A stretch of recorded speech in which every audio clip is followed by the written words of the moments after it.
Le Maroc passe à la vitesse supérieure dans le domaine militaire. Voici le Castrel 88, un blindé de nouvelle génération conçu et assemblé localement. Un pas stratégique vers une autonomie industrielle en matière de défense. Ce blindé n'est pas un simple véhicule de transport.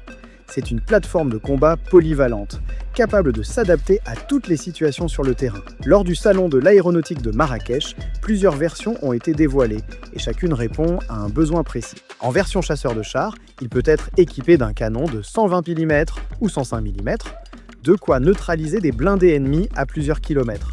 Dans sa version transport de troupes, il protège les soldats tout en les amenant au plus près du combat avec une mitrailleuse montée pour assurer leur sécurité. Il peut aussi servir de poste de commandement mobile, un véritable centre de contrôle avancé sur roues. Et ce n'est pas tout.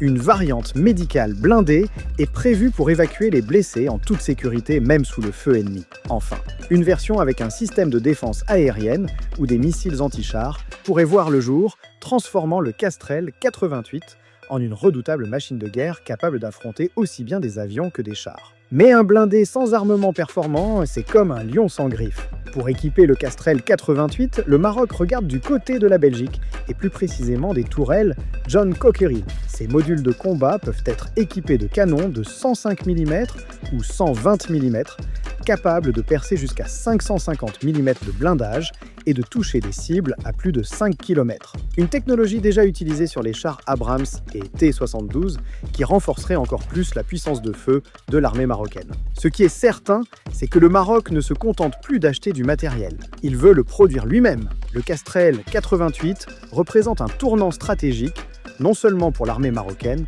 mais aussi pour l'industrie de défense du pays. Avec cette avancée, le royaume se rapproche d'une autonomie militaire qui pourrait, à terme, le libérer de sa dépendance aux fournisseurs étrangers. Alors, avec cette montée en puissance, le Maroc pourrait-il bientôt rivaliser avec les grandes puissances militaires ? Ce projet marque-t-il le début d'une industrie de défense indépendante et compétitive ?